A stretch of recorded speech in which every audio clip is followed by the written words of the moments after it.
Hi, everyone. This is Meredith Root, and welcome to the Afternoon Snack Podcast, brought to you by Tactic Nutrition. Hi, I'm Alex Parker, owner of Tactic Nutrition, former lawyer, CrossFit Games athlete, turned health and fitness geek. I'm also into health and nutrition, a more recent CrossFit Games athlete, co-owner of Tactic Nutrition, and former engineer. We are here to have fun, engaging conversation about some of our favorite topics, including nutrition, health, coaching, motivation, and of course, CrossFit. Our goal is to give you something to think and talk about and hopefully make you laugh along the way.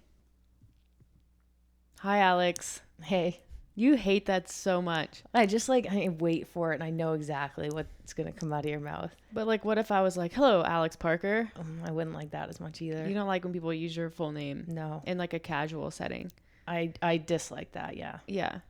It doesn't make any sense to me. No, I remember do you remember it, when we first met at Wadapalooza, and my sister Megan was there, and she went to introduce you to, I guess it was her team, and she was like, "This is Alex Parker." And I was like, Megan, that was so weird. It was like I was still trying to be kind of cool, and I was like, that was literally the least cool thing. I mean, I don't remember that. Obviously, they probably knew who you were anyways, because just people know who you are. And then I was like, God, Megan. And then the next day she proceeded to fingerprint ID her phone, because it was still when they had the fingerprint ID on the iPhone. She's like, I wonder if I can fingerprint ID my nose and use that to open, set your nose as a finger just in case of emergencies. And she did that, and I was like, cool. It worked. I think that hatred for it came in elementary school. For some reason, there were so many Alexes, not only in my class, but on my bus. There were 4 Alexes on my bus. And you went to a small school. And it was one of those, and it was at a small bus. Yeah. And so there weren't even that many kids on the bus. There were maybe 5 rows of 2 and 2. Yeah. So that's 20 kids. 20% of kids with the same name. That's pretty crazy. Yeah. Popular name in the late 80s. You know how many, I went to school, and my high school had, I think over 2,000 people. So my graduating class was around 500, maybe a little bit less, because each class was a little bit bigger than the one before it. Do you know how many Merediths there were in my class? Just you. There were actually 2. Oh, wow. But 2 out of 500, that's pretty. That's not surprising. Meredith isn't a very common name. In fact, a lot of people haven't even heard that name. Sometimes if we order sushi, or I don't know, you're at Starbucks, which we don't go to Starbucks, but a coffee shop where they ask for your name, you sometimes will just be like, it's Alex. Yeah, I give your name half the time So if we're ordering food. The face they make, they're like, and how do you spell that? Yeah, it's I love seeing the many ways that people attempt to spell Meredith. Yeah. It's back in in Raleigh, it was super easy because there's a college, Meredith College, that's right across from NC State. So if I was ever somewhere and I gave my name and they were like, well, how do you spell that? And I said, just like the college, and people would spell it exactly correct. They weren't like, no, not where you go to school, your name. Yeah. No, I definitely didn't go to Meredith. I would like to. Yeah, no. Okay. It's not a great. It's okay. It was just a joke. I know. It's one of those colleges, it's fine, but it's when you don't do very well in high school and you need to pay your way into a private school. Gotcha. That you go to Meredith. Okay. And it's an all-girls school, and there's a bit of a reputation with NC State being an engineering school right across the street. Interesting. Anyways. Didn't know that. Yeah. So, anyways, I use Meredith. Yeah, so if you ever see me, just call me by my first name. I will respond just to Alex. Yeah. And if you ever need to spell mine, good luck. Although it's really not it's exactly hard. How it sounds. Meredith. Yeah. But people will spell it like Mary Dith. Some people do they confuse where you put the E and the I. Yes. Or E's and I's. Yeah. And then the email you received yesterday, Meredith. They screwed up the D and the R. Which I'm like, how does that happen? But in defense of that, sometimes I spell my own name wrong because I just type it too fast and I mix the letters. But it's okay. My name backwards is pronounced Hittiterum. What's your name backwards? Zella. Zella. That's nice. It could be a name in itself. Yeah, I think Megan's like Nagam. Sounds like you've actually thought this through a lot, like before. Yes. Okay. I may have had this conversation many times with my family. Hititerum tour. That's my old name back. I guess like, it wouldn't be Zella because my name isn't Alez. It's Alex. So it'd be Exla. Exla. It's hard when you start. Yeah, that's tough. Because usually like Xanax, it's pronounced Z. Mm-hmm. So it could be. Yeah. I don't know. We'll put that up as for a poll. I'm sure everyone listening is like, what is my name? They're like, are they? I know, right? Just pause. Everyone is doing that right now. Pause, figure that out. Unpause, listen. You're welcome. Okay, but we're not here to talk about names. We're here to talk about a more serious topic. But first, well, actually, they're both serious topics. The first time. Well, I'll preface it with how this came up. Okay.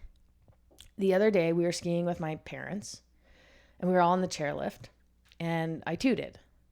And instead of it just being like a toot, Meredith always has to be like looking at me like, Alex. I mean, like, in my defense, it was not just a toot. It was a toot. Okay, anyways. I call it a rip, but it was on the verge of a rip. Okay. So then we got to talking about like the first time we had farted, like at what point, and my parents were kind of like laughing about this with their own experience. Well, your mom said like something about you don't fart in your sleep, and I was like, au contraire, there is nothing that will wake you up faster in the beginning of a relationship than farting in your sleep before you've like farted out, in front of your significant other. Cause like you do it and then you wake up and you like look over to see if they heard it or woke up, and then you're like, close one, back to sleep. And then we started talking about like, well, like how long into relationships is it normal to withhold gas? It was like gas, walking around naked, going to the washroom with the door open, like all of those kind of like points in a relationship. And we were kind of bragging about how long we held out. I held out. Yeah. You won. I won. I won the standoff. It was probably, and this is, it had been 2 years. Yes. Before she heard me fart. Yep. I think I had farted in front of her before, but it was like silent and probably not like smelly enough for you to notice. Well, obviously you thought this one was going to be silent. Yeah. And it wasn't, because I was in the kitchen cooking, and like we were talking. You were actually like you were mid sentence, and you did it, and then you just like kept talking as if there was like a chance in the world that I was just gonna let it slide. The fact that we had been holding out for 2 years and you were the first one. So no, I did not let that slide. I imagine you wanted to like melt into the couch. No, instead of being like you were like, whoa, hang on a second here. Did you just fart? And you were like, yeah. There was no getting out of that one. But I think like 2 years that's a pretty long time. But then I didn't feel comfortable. Like I thought it would be like ripping the Band-Aid off. Like now it's cool to just fart in front of you. But it wasn't until you farted in front of me, which was probably like 6 months later. Yeah. And it was the same thing. You tried to like, just like glaze over it. And I was like, wait, we're finally even. I don't know like at what point that like became not normal. Because you'll kind of like burp in front of people. Like it's the same thing. It's just further down the line. Yeah, but burps don't smell like poop. I mean, like mine don't usually, like my tooth don't usually smell like your poop. shit doesn't stink. No, I didn't say that, but like pretty much. Mm-hmm. So I don't know. Like you worked in an office for, a little while, a couple summers, and then that year. I don't know. Like my schedule got so weird when I got into CrossFit and training. I would get up at 4:30 and then go like coach the early classes. Like I would coach swimmers at 5:15, and then I'd go to work at like 7:15, be there at 7:30. So like there wasn't a time. I didn't get up super early, so like I didn't normally go poo before I was at work. As like normally people I think would get ready at home, go at home, and then come to work. And so I would have my coffee and have breakfast at work, which means like meant around like 8:30 or so, I would have to go to the bathroom. I have to go poo. And there's this thing, and maybe some people don't care, but I think a lot of people do care about going poo in a public bathroom. So like there's a couple of scenarios that would come up. Sometimes you would be in there and you'd be getting ready to go and like someone walks in. And so now you have to like sit there and just kind of like hold it, like wait. Hopefully you weren't too far along. And then they leave and then you go. Sometimes, and this is the worst. Sometimes this is the someone standoff. Yeah, the standoff. Sometimes somebody comes in and you're waiting for them to Go pee and go move pee on. and leave, and then you realize that they're also in there to go poo. And they've realized that you're in there too. And so now they're trying to wait you out. You're trying to wait them out, and there's this weird like I think poo if the standoff. person comes in after you, they have to get up and leave. Well, sometimes they do. I know, but I think that's courteous. Yeah. But then sometimes they don't, and so you have to like pack it in and leave. And then Go I to would the always- bathroom on the floor below, which is what I would do. Oh, that 100% just go. We had this like spiral staircase Yeah. that ran down the middle of our building, so just like walk down, go. Sometimes there was like a bathroom cleaner who would just like cycle through all the bathrooms. There were like 8 or 10 right in the middle of the building. So that's another scenario. The cleaner comes in there and they're like, "Hello." You're like, "Oh." You know? And then sometimes somebody walks in and you're like, you're mid push, like you're going and there's nothing you can do. So you pull this move, somehow you manage to cough, sneeze, Okay, flush the toilet, yeah, flushing and, the toilet's better. and roll the toilet paper out at the same time. Just cut like as But much then you noise have to like as you flush, can. and then you have to wipe and flush again. But it's better than someone hearing it. Yeah. I think. I figured this hack out at some point, not soon enough in my career. But if you actually like put some toilet paper down first, so put toilet paper in the water, you don't get the splashback. Okay. It makes a silent poo. Yeah, but I don't think that's the noise people are worried about. Yeah. Well, I mean, if your diet's under control, you shouldn't be worried about the like. Yeah, but like, what about farts? They come out at the same time. Yeah, sometimes. Those are usually pretty audible. Yeah, but I think it's like, when people ask me, Meredith, why did you quit your job? I'm like, the bathroom situation. I had to. I couldn't stand it anymore. It was, yeah. I had very similar experiences Yeah. because I would get up early and train and then go to work and then have coffee at like 9 and then 9:30 was kind of like the magic time. The best is like, there would always be that one person who was just completely shameless about it, Oh, which I yeah. kind of admire, because everybody poops, like everybody Yeah, and does like it. if I know who it is or I see them in the bathroom, like I'm not like, you should be ashamed of yourself. I'm like, good for you. Yeah. It doesn't make me think less of them as a person. No, I'm like, do you mind? But if I still can't just let her rip. Yeah, that's different strokes. But yeah, anyways. If you're a guy who's before this podcast thought that we didn't poop or fart, we're really sorry for ruining that for you. Yeah, spoiler alert, your girlfriend does poo. Yeah. It smells just like yours. I think we generally spend less time on the toilet than men though. Yeah. But Maybe it's because they don't often sit down, so they're like, oh, this it's is nice. relaxing. Yeah. Yeah. On that note, not the poo note, but the office note, we thought it might be kind of enlightening to hear about our professional careers and what brought us to the point where we switched into a totally different and in many ways less secure field. So when I'll ask you some questions and you can ask me some questions. We'll just talk. It's fine. When did you know that you wanted to be a lawyer? I don't know. I don't think I necessarily wanted to be a lawyer ever. I just decided like I should go to law school. I had planned on being a sports psychologist, so I took psychology in my undergrad. And as I was getting into it, as much as I absolutely love the field of psychology, like I still read books about it. It's very, depending on the type of psychology, it's very like relevant to pretty much everybody's life, especially like social psychology or behavioral psychology. But the career options for me, like they just, none of them like piqued my interest. Like I didn't really want to be a researcher or a professor. I didn't want to be a therapist. Like that just wouldn't be good for me. And the field of sports psychology, even I guess it was now almost 10 years ago, it was quite small. Like it was very small. It's very hard to make sure you're getting a good education and then you can kind of break through in that field. And for me, I was kind of like, I think I've always wanted security and like a straight path forward.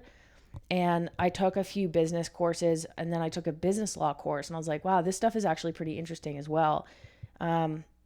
It's very relevant to real life. I always think like law kind of makes the world go round.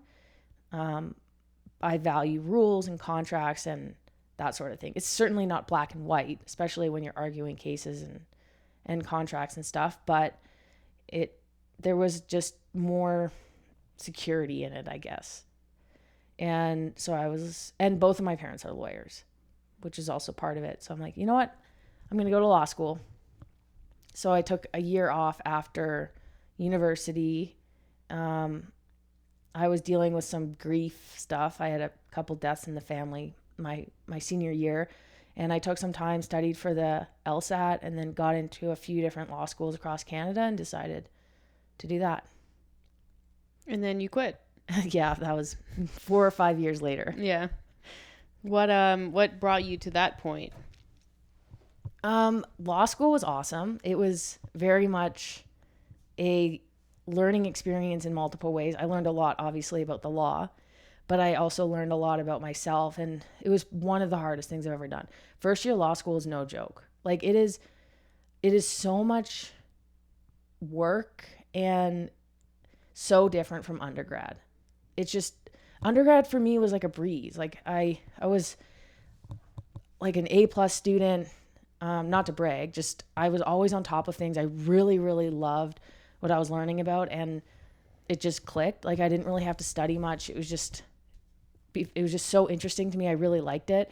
Law was different. Like it was interesting, but it was very difficult to grasp. And the tests you weren't getting tested on your knowledge. You were getting tested on how you were applying what you had learned. Cases, like you would just learn about cases and theories. And then you would, for the exams, which were brutal because they were like 100% finals. So you didn't even know how you were doing until the end of the year. There were a few classes that had midterms, but again, it was like you didn't know how you were doing until 3 months in. And that was stressful. I remember the first day at law school, we were all the new first years were sitting in the auditorium, and the one of the professors got up and said, like, look to your left and look to your right. Like, both of you are here because you're both A students in university. And so you need to adjust your expectations in law school because not everyone can continue to be A students. And of course, like, and I remember talking to my friends about this after, like, we're all sitting there like, well, I mean, I'm going to be one of the ones who still gets A's. Because, you know, we all come in, we have egos, we're all good students, we're in law school, like, but man, that was tough. I cried a lot. I had a lot of mental breakdowns, a lot of not knowing what was going on, how I was doing. I remember there was a couple topics I had to write for papers. There was one on Aboriginal law, and I just, like, as much as I tried, I could not figure out how to write this paper. I ended up writing it, of course, but like a lot of freakouts. It was very difficult. So why did you decide to walk away after all that work? Well, as hard as law school was, working in a law firm was probably twice as hard. So when you're in law school, in your first year, like, so you start at the beginning of September and you have career day it was on my birthday that year, September 27th. So you're not even in law school for a month and you're already applying for jobs at law firms, and you're trying to get summer positions for that summer. And then once you get a summer position, you usually get offered an articling position, which happens after your final year. So you do 3 years of law school, then an articling year, and then you get called to the bar and you're a real lawyer. The articling is very much you're working in a law firm, you're getting paid. It's like an internship, but not. Um, it's like a residency, I guess, if you had to draw similarities. And I got so then you have a break to do a bunch of interviews, and you're still like you're barely you barely started law school, and you're doing interviews at these law firms, and I end up getting a summer position at the law firm that my mom worked at, which is one of the biggest law firms in Calgary. And I was pretty stoked about that. Like, it was a big accomplishment for me. And so I worked there that summer, and, like, to be honest, didn't really like it. And I remember saying to my parents, like, I don't really like this. Like, and my mom assured me, she was like, you know what, being a summer student is really hard. You're kind of doing like bottom of the barrel jobs. You're not really like in the practice. Like, you're not working on like files and making in the thrust of the deals, I guess. She's like, you're not really seeing the exciting part. And I was like, all right. She's probably right. It's probably just like, being a summer student. And I remember all the other summer students, like, they would just be partying, like Stampede was huge. And I just wasn't into that. Like, I was still doing CrossFit. So I didn't really fit in. And then second year and third year law school was fine. And then I actually took a year off after third year because I had qualified for the CrossFit Games while I was in law school and wanted to try again. And there was no way with articling I was going to be able to train as much as I needed to qualify for the CrossFit Games. Took a year off, like pushed articling, which people don't do. But I asked them if that was possible. They said yes, which was cool. And then I met Meredith during that year. And then the following year I was starting articling in August. And that was pretty bad. And I think throughout the year it just got worse and worse and worse for me. And just about probably, was it 3/4 of the way through, I was like, I don't want to do this. I don't want to be hired back. Even if I was going to get offered a hired back position, I didn't want it. So before it even got to the point where I was offered a hire back position, I said, like, I don't want to be in the runnings for hire backs. As soon as I'm done my year here and called to the bar, I'm going to be done. Which people were pretty shocked by. They were shocked. I remember my principal, I talked to him, and I had obviously been thinking about this for a long time, talking to my parents, talking to Meredith, like figuring it out for myself. And I went to him and was like, look, like, I don't want to be hired back. And he looked at me with this like look on his face of just complete shock and said, do you want to maybe give this some time so you can think about it? And I was like, no, I've thought about this. Like, I wouldn't be coming to this conclusion without having given it a really good thought. But I was downright miserable. People, and I've had clients and friends ask me, like, how did you know that you didn't want to be a lawyer? How did you know you didn't want to work at that law firm? And it wasn't even like, I just was miserable. Like, I was so unhappy. No amount of money was going to get me to the point where it would be worth it. I didn't love the work enough for it to make up for the lifestyle that it required to be good at that job. And I don't know, like, I didn't really fit in with those people who worked there. They were into their job. They were into drinking and socializing with each other. And I had not much in common with them. That was difficult. The work itself was extremely challenging, which, to be honest, I didn't mind that challenge. It was also the fact that you're at the bottom of the barrel. And you're at the bottom of the barrel for a long time when you start at a huge firm. And the schedule was so bad. Like, you were there at like 8 every morning. And there were days like it wasn't cool to leave before like 8 p.m. And people would sit in their offices and just like hang out in case some work came out like late at night. Like, they were just so dedicated to the job, and I just was not interested in doing that. I like to have like a set schedule. I don't like to wonder if I'm going to be at the office until like 1 a.m. It was a lot of things, but I think, remember how bad my moods would get on like Sunday, knowing I would have to get back to work on Monday. And I didn't even get, like, weekends were difficult to even take off without work. Yeah. It was That was tough. It was like someone would like flip a switch on Sunday. You would do your meal prep, and then it was just like it's like Jekyll and Hyde. Like someone would just like this other person would walk into the living room, and I'd be like, oh. Yeah. But that's kind of the effect that that type of work environment can have, and it's like fortunate, I guess, that you a lot of people don't have the means or the ability to change careers, and it's like there are a lot of perks probably to being a lawyer and to working at a big firm. Like you do get a great deal of compensation for that, but it's like, you're tied to it. It's one of those careers where like you have to love the work because you are the work. That's your whole identity. You can't go on vacation. And if you are on vacation, it's a working vacation. Mm-hmm. Like, which, I can relate to on a level. Like you worked, well, tell us a little bit about your how you got into what you were doing, and you were there for 5, 6 years. 6 years. Yeah. Yeah. Well, the difference between you and me is I actually loved my job. Like I love the work. I love science. Like working on, novel biopharmaceutical products that save lives. Like that is right in line with my core values and where my interest lies. Like constantly solving problems, constantly troubleshooting, like doing your best to contribute to, eventually a product or a drug that could be the difference in someone living or dying. Like that's it doesn't get much better than that for me. The issue that I had at the time was the the schedule and the environment. It was the same thing. A lot of the engineers and people who worked in research and development specifically, like you have to live and breathe the job because you're there doing it all the time.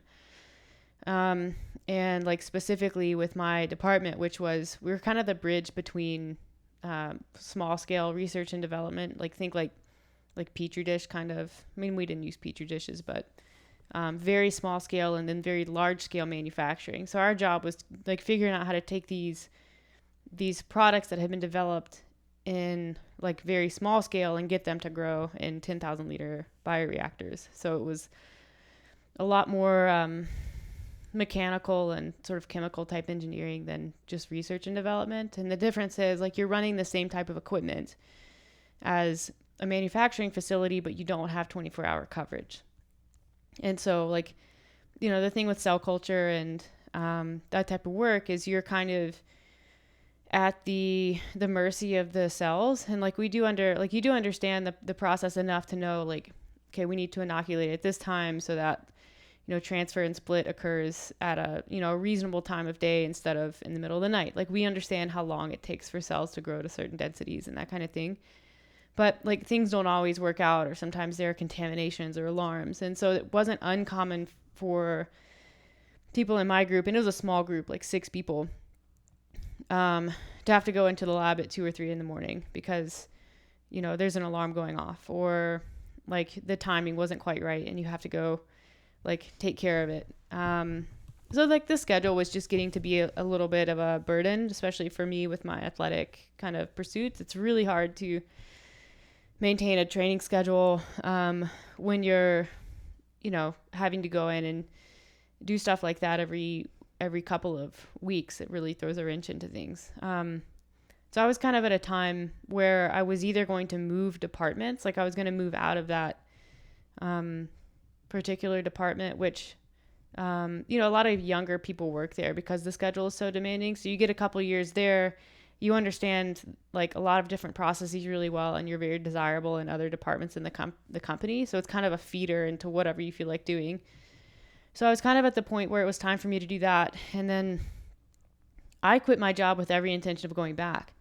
I had a position kind of held for me, and it was, I guess, kind of like your articling. Like I wanted to take a break, and it was a good time for me to stop. I had saved up a bunch of money and just decided I was going to take a year and a half off to train, try to qualify for the CrossFit Games and just see what I could do there. And then once I was done with that, go back And then 2017 happened when I met you. And I was like, why don't you move to Calgary? the funny You can thing get a is, job there.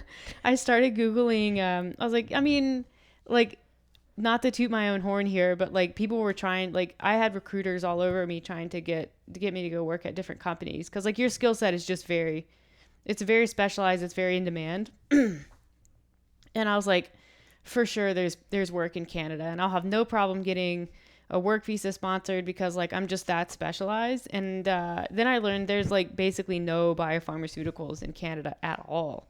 There's like a couple of companies, like more startup research companies in Vancouver, like Surrey, and then a couple, like one or two more manufacturing type facilities in Toronto, but I didn't want to do manufacturing. Nothing, nada, zero in Calgary. Like the best I could do was maybe go work in like oil and gas, which I started to look into, but I hate oil and gas. Like people from my background, like some people went that way and it never really interested me. And I really didn't want to do pipeline engineering because apparently like there's no way to bypass the fact that you have to go up into the oil fields for some amount of time.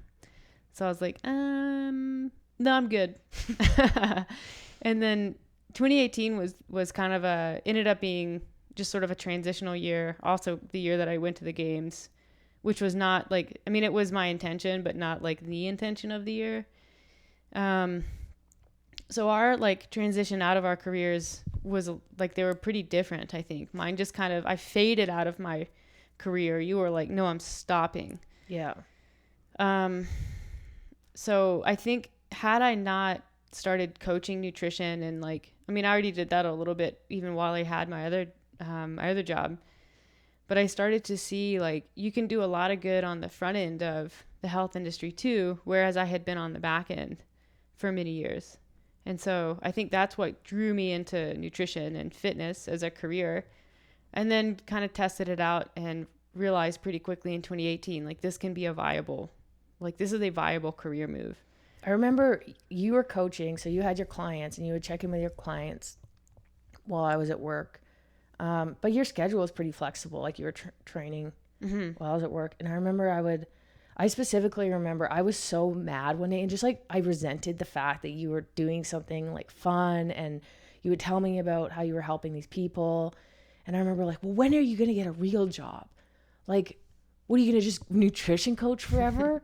Like, you can't possibly enjoy what you do. Yeah, I'm like, get a real job, like get a career. What are you going to do this for the next 5 years? Like, I just was so annoyed that you were getting to enjoy training and helping people. And I guess doing something that as embarrassing as this to say, like I was jealous. Yeah.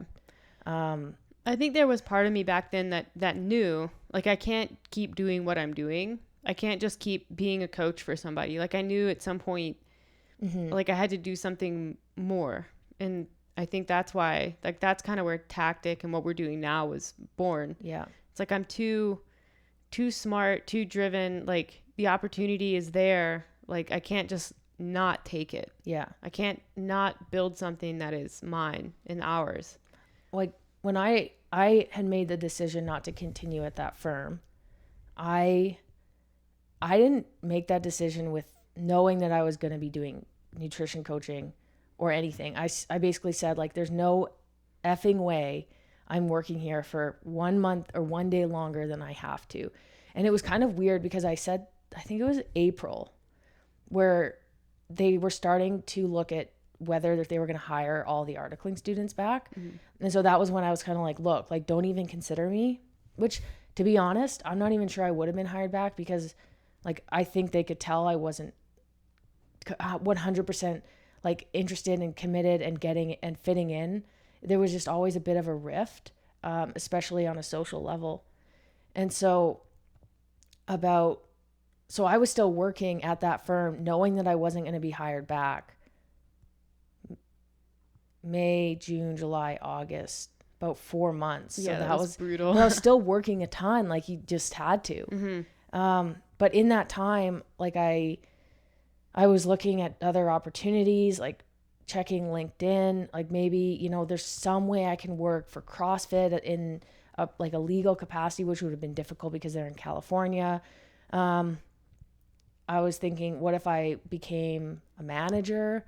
Because that's, very much contract based. Um, maybe will work for a smaller firm. There was just a lot of options out there for somebody with my education, but nothing really interested me.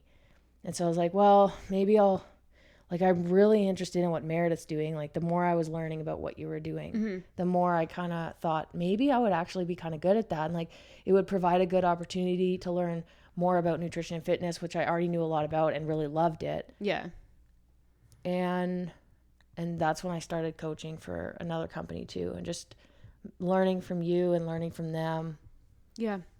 I think we talked about this with Shanti on her podcast, and it's this concept, like, people, when you're doing something for a profession and it feels off, like when you're trying to figure out what you should be doing, there's this Japanese concept called, I think it's ikigai, and it's Japanese for reason for being. And so if you imagine like a Venn diagram, you know what a Venn diagram is, right? Overlapping circles. So imagine that there are 4 overlapping circles, and at the top there's what you love. On one side there's what the world needs. On the bottom there's what can you get paid to do, and then on the other side it's what you're good at. And so all of these things overlap, and in the middle, once you find something that is all 4 of those things, like, that's kind of what's going to be like where you should be from a career and profession. It's ideal. Most people probably don't end up there. So for me, I was doing something that I was really good at. I was doing something that I got paid a lot to do, and I was doing something that I felt the world needed, like life-saving pharmaceuticals. So that left me in a position where, like, I was very comfortable, but I felt sort of empty with what I did. I was missing something, and that something was what I love to do, which is fitness and nutrition. So to pivot, now I'm doing what I love, providing what I think the world needs, which is like health on the front end of disease, getting paid to do that. And also I think I'm really good at it. So I'm right in the middle. And I think you're kind of right there too. I remember when we first started Tactic, it was a few months in, and we were starting. For the first few months, we didn't even pay ourselves. We just wanted to get the business up and running, start getting clients. And then we started paying ourselves. And I remember thinking and saying to you, I cannot believe that we get paid for this. Yeah. Because it brought me so much fulfillment and enjoyment. And I was learning so much about, just through my own reading, through working with different types of people, learning from you and having discussions about this stuff. I just couldn't believe that I had like basically stumbled into this profession and that I enjoyed it so much. Yeah. Like, I don't think we paid ourselves for like 5 months. Yeah. At some point I was like, hey, like, I don't know how much money you have in your bank account, but like, I kind of need a paycheck here. I don't even know why we didn't do that. I think we just hadn't figured out exactly if we were doing like salary or dividend. It was just one of those things where we're like, yeah, we'll figure it out later. We'll just let it go into the business account. Yeah, and you want to learn, like, there's a desire to learn more. And I don't know if that's inherent, like when you own your own business, if that's just like a byproduct of that, or if it's the field that we're in. I think it's probably both. Like, there's obviously a certain amount of pride that you take in when you own the business. And I remember, like, I feel very differently now than when I was coaching for someone else. But also, like, I'm just genuinely interested in this stuff. And it's like, for me, I obviously like to accumulate knowledge to like help my clients and to help people who reach out to us. But like, when I'm really into something, like, I just have this sort of like insatiable urge to learn as much as I can. Like, not for any reason other than like, I just really like knowing things. And the more I'm into what I'm doing, the bigger that urge is. Mm-hmm. Yeah. And I have to stop myself from just reading about nutrition and psychology all the time. Like, I have to put my foot down and be like, no, you're going to read a fiction. Yeah. So it's pretty cool. I think a lot of people struggle with the idea that, I think there are a lot of people out there who want to change careers, and that could be going into, into what we're doing, health and fitness. It could be leaving a career to go back to school full time. I think just, leaving comfort is really hard, and it was probably the hardest thing for me because um there's this concept of like golden handcuffs. It's like, and I worked for a company that was great and they treated us really well. The pay was great, the benefits were great. Like I had top of the line insurance. Like they make it hard to walk away from that. And it is hard to walk away from that because now it's like, hey, I don't have a guaranteed salary. I now have to pay insurance out of pocket. I'm not paying into a 401k. And it's scary. Like I remember being very like unsure if what I was doing was the right thing. And then I did it. And I was like, oh, yeah, this feels right. It's funny that you say that. When I summered, they bought all of the summer students for Stampede, which is a big kind of rodeo. It's a 10-day party here. Like they bought us cowboy boots. They took us to the rodeo. They gave us money to go buy like lunches, drinks. We were always invited to concerts. Our firm had a box at the Saddle Dome for concerts. Like, and same thing, like insurance, basically any sort of health thing you needed was almost 100% covered. Mm-hmm. It was awesome. Yeah. We got, and I think most people we got reimbursed for anything like fitness related, mm-hmm. up to a certain point. But you could buy running shoes, mm-hmm. and it would get reimbursed. It was awesome. Yeah. And but you're right. Like there's a point where all of that stuff it's not enough to keep you. Mm-hmm. Yeah. And I think there's an old school and a new school way of thinking about money. And I think that the old school way values, security over everything. And it makes sense, right? Because that kind of comes out of the baby boomer generation, which is the children of the Great Depression. So that was kind of passed along to them because security, like there was no security back then. Like you weren't guaranteed anything. So like boomers would take a job and then they would stay in that career or with that company for their entire lives. Like, do you look at the number of times that the baby boomer generation changed careers or jobs? It's like 2.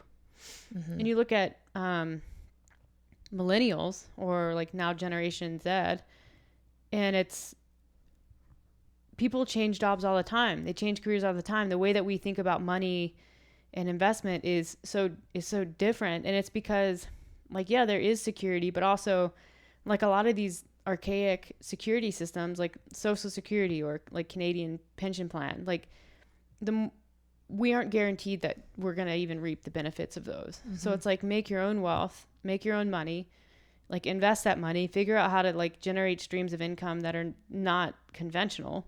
And I think like it's scary to walk away from conventional security, but you can make your own security. Yeah. Yeah. I think I haven't read the book, but we've talked about the concept of skin in the game. And I think when we both decided to start up Tactic and kind of decide that I wasn't going to follow a career path that my formal education would lead me towards. And same thing with you, especially living in Calgary for you. It was all in on Tactic, all in. Mm-hmm. And I mean, we didn't launch everything possible at once, but we were constantly thinking, okay, what can we do better? And there was a lot that we did and we still do ourselves because we want to be hands-on with growing the company in the direction that we want to grow it. And even hiring our first and even our second coach, it was like, all right, like this is a big deal. Like, because for so long we just had full control. We care so much about this. Yeah. And it's interesting the way that it grows. And then starting the podcast, we're getting more into YouTube. So it's like, how do we invest in these other avenues and then make sure that people are still feeling taken care of, and they are taken care of. Yeah. Because you remember what it was like in the beginning. Whenever we would get because we brought clients with us. Mm-hmm. Whenever we would get a new client coming to Tactic, it was like this precious like baby, like every single client was like so valuable. A diamond. Yeah. And we still, like, I think one of the thing that sets us apart is that, like, I really try to make sure that people still feel taken care of like that, because I still value every single person. I value all of my people.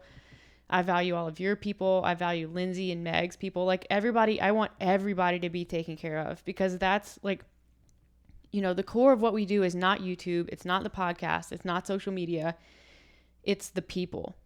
And so, like, figuring out a way to build our business where it's still everything is around the people. Well, that is the core business. That's the service is the core business. Yep. But I want people to be taken care of, and I want them to feel like excited and proud to be a part of Tactic. And so it's, how do we sort of tactfully maneuver ourselves in the space so that never stops happening. Mm-hmm.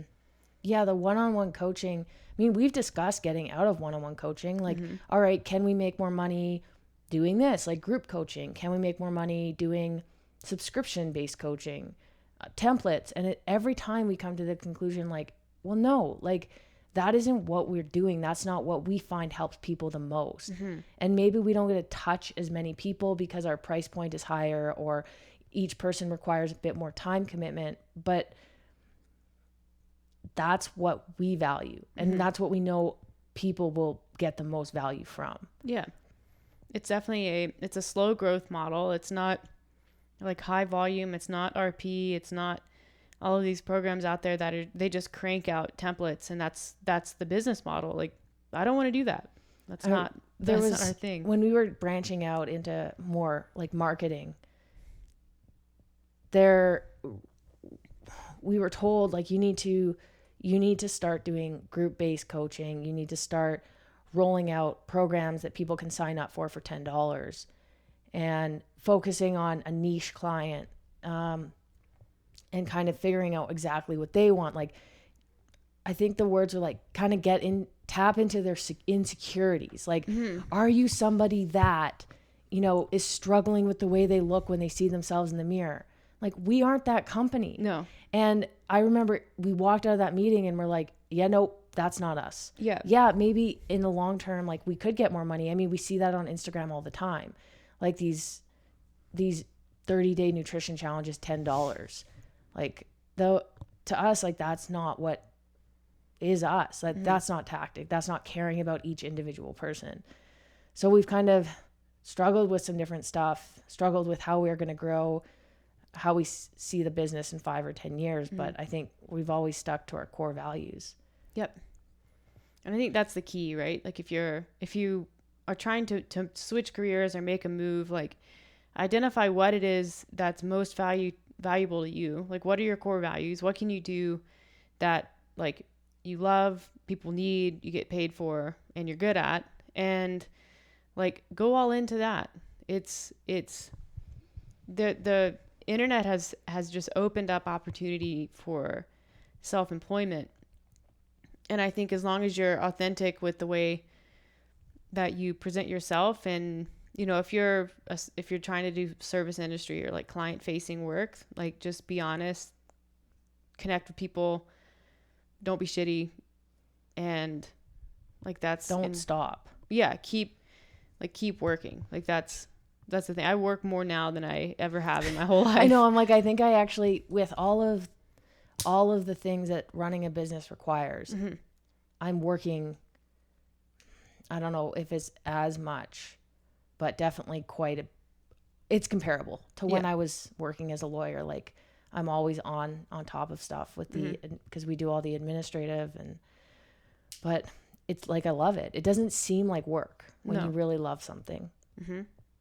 I think we were lucky in that, and people ask us this when they're talking about potentially changing careers, knowing that we have done that. And the one thing that I always say is, and I'm not ungrateful for this or ignorant to the fact that I was in a position where I could up and quit my job. Like I wasn't in a pile of debt. I had opportunities at my fingertips. I knew a lot of people through CrossFit. I was able to start nutrition coaching to have that as a source of income. And, I just, like, I had a lot of, opportunities and doors to open. Whereas, like, I didn't have kids. I didn't have, I wasn't supporting a family. There are a lot of factors to take into consideration. Mm-hmm. And so I would never say, like, up and quit your job and find something you love, because some people just don't have that. They can't. Like, they can't lose their income for 1 month. Otherwise, they'll suffer. So it's hard for me to say, oh, you should do this, you should do that if you're miserable. Like, some people just don't have that opportunity. Yeah, so, but you can start small too. Like, if all you have is 10 minutes a day, like, spend that 10 minutes reading or talking to people who are in the field. Yep, I agree. Start small with like a small side hustle. Like, get one person that you're working with, just one. And then that, like, see if you can get that one to turn into two. Like, you don't have to have it all figured out at the very beginning. Like, just start doing something. Yeah. I remember when you started nutrition coaching, and that I did the same thing. And some people reach out to us with the same inquiries, and it's never like, hey, will you hire me? It's like when people come and they say, I really love what you're doing and I want to learn more about, like, how you do it and what you do. Mm-hmm. Will you teach me? Well, can I be a part of it? Like, it's not there. How can I contribute? Like, it's, and there we've hired some people who are like that, and it helps to kind of grow the business. But I think it also is somebody who shows that they're interested in it rather than interested in having money. Mm-hmm. Yeah. I guess the point I'm making is, like, you don't really need somebody who is 100% qualified to do the job right out of the bat. But if they're genuinely interested in learning and they're passionate and they're willing to put in the time and effort that it takes to get somewhere, then that is good enough. That is almost better than having the credentials for it. Mm-hmm.